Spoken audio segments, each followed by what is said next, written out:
Yo, what's up? And welcome back to the Gacha game news drama show Gacha Covered, the show where I bring you the news and then we spill the tea. Yo, shout outs to Azura Fury for the name, is brilliant, by the way. Just gotta say that. Anyway, let's get into this Gacha news. If you're a fan of Mega Man and have been playing Mega Man X Dive, the Mega Man Gacha mobile game, then you'll be probably excited to know that there's actually going to be a PC version of this game actually released. The only downside is it's only going to be available in Southeast Asia regions at the moment. However, there is apparently going to be an English language option that you can pick if that's something that you're interested in. Do you need a VPN to get this working or not? I don't know, but apparently it's supposed to be launching sometime this month. So if this actually do happen to come to global, then I may actually try this game out. I do have a friend that's been trying to get me to play this game for a long time and saying, look man, I don't really like playing games on my mobile devices, but anytime a mobile game give me a actual official way to play it on PC, I'm a little bit more on board to try it out. Punishing Gray Raven Fallen Star update just came out not too long ago, which is going to feature a bunch of different new coatings, costumes, and of course it's going to come with 2 new A rank constructs for you to play with, which is going to be Ayla and of course A rank Watanabe. So a bunch of new stuff came to the game, of course, with the actual Fallen Star event itself, and of course the new Babel Tower system that people have been looking forward to trying for the event as well. Of course, with the Fallen Star event itself is not only just an event, but it's also the next chapter within the actual story. So if you're a big fan of the Punishing Gray Raven story, then this is actually chapter 9 and this is how it's going to be starting. I've been hearing a lot of great things about the update so far, so if you're interested, check it out. Okay, I'm gonna do my very best to try to explain this one. So Girl Cafe Gun is apparently a new RPG cafe managing simulator. I'm kid you not, that is exactly what it said. It said RPG cafe simulator. So apparently you are doing some type of RPG elements by day and then managing a cafe by night or something. It states on the description, as the commander of the Squad 08 and manager of the cafe, the players will face engrossing battles and start an extraordinary journey with 12 girls on Princess Island. The game features live 2D interactions for all characters, comprehensive SNS and bonding system, full screen bullet hell gameplay, DIY cafe management, immersive storyline, and so much more. Now, when I first heard of Persona, I thought a dating RPG was a crazy concept, but when I heard about this one, I think this one kicks us up a notch. But it definitely sounds interesting. I almost kind of want to try it out just to see how it is. It actually looks a little bit fun. I do dabble in bullet hells a little bit, not too much, but I think I actually may have to give this a try to see what exactly it is. For my personal taste, let me know how you guys feel about it, because I can't believe this is actually a thing. It just sounds so out there. Uh-oh. Look like it's time to spill some tea. So apparently MiHoYo is trying to go full Terminator mode as far as trying to take out the leakers.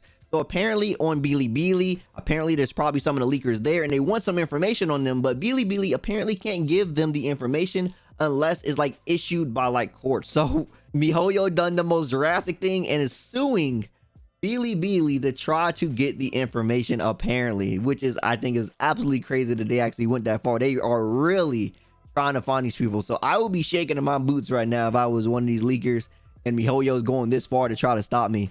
I wouldn't even know what to do. But yeah, this is like, you know, the situation. Of course, as I always stated, as a person that, or a company that is creating something and you're working very hard, you want to protect your IP as much as possible. So anything that's hindering your sense of accomplishments as far as what you're doing, if it's, you know, linking content as far as things that you want to reveal in your own way, then of course you should be able to do what you want with that, right? If you're working hard on something and you don't like that people are going behind your back and showcasing the stuff that you're going to showcase later at the time that you want to do it, then by all means you should have the right to try to apprehend them, to stop them from exactly what they're doing. Now apparently the website Genshin Honey, which is basically a Genshin Impact database, is also under fire from MiHoYo because of the leaked content that is found on their website. The website has things like, as far as like characters, like the weapons and stuff, you get like a bunch of information about that and resources and stuff you can find, but it's there early for certain characters that you shouldn't know about, and that's what MiHoYo really doesn't like. However, the way MiHoYo is actually going about it is probably a little bit too crucial. So apparently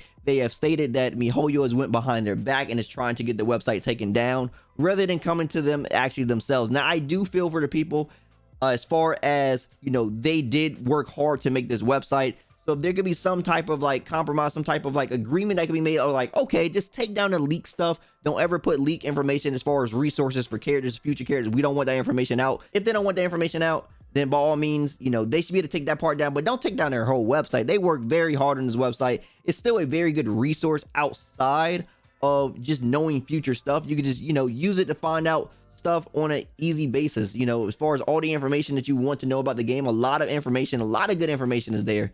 As far as stats and stuff for characters, when you level up talents and all that, it's a lot of good information there that a lot of hard work went into. So I don't want all of that to go away. All of that is fine. It's just, you know, if they want to make sure that the leak content is in there, then of course they should be able to take that away. And I think they could come to some type of agreement with that. So hopefully something could be done as far as that, and they could come to some type of agreement so they don't have to take down their whole website, because that's actually tragic, man. I don't want to see that happen, but of course, like I said, MiHoYo do have the rights to the actual information, and if they don't want that leak information out there, then they shouldn't have to worry about people having it out there. So they should be able to do what they want as far as that goes. Now, of course, it's probably going to bring up the old age argument of free-to-play players need to know what resources to grind and stuff like that, or players need to know what to farm for or what to get so they can save their, you know, resources or whatever.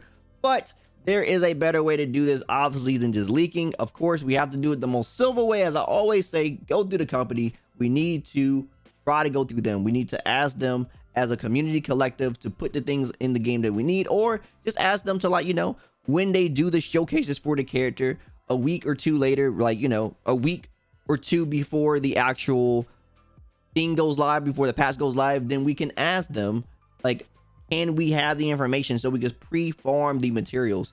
But if that's something they also don't want us to have, just regardless, then that's something we have to respect as well. Just whatever they have in mind. You know, it is what it is. In the end of the day, it is their game, so we have to abide by their rules. But of course, there's always going to be people that try to go behind the rules, but that is what MiHoYo is trying to stop. Anyway, there's a lot of stuff going on with MiHoYo lately, man, and I just can't believe all the things happening, from the suing of Bilibili, which is like one of their biggest partners, and then, of course, you know, taking down websites, stuff like this. They, of course, have been doing things in like shorter spans. Like, of course, they found some people and then, like, you know, they sued them and stuff. They've been doing copyright strikes on certain people's YouTube channels that cover leaks and stuff in the past and stuff. So they have been doing some things under the surface, but it seems like they're really trying to hammer down now. They're like, okay, you know, enough is enough. We need to get them. But anyway, let me know what you guys think about it overall. Do you think MiHoYo is going about it the right way, or you think there's another approach they could do? Let me know down in the comments below. Definitely want to hear what you guys think. Anyway, that's it for today's show. As always, if you like anything I had to say, drop me a like. I greatly appreciate it. And if you want more from me, follow me on my socials.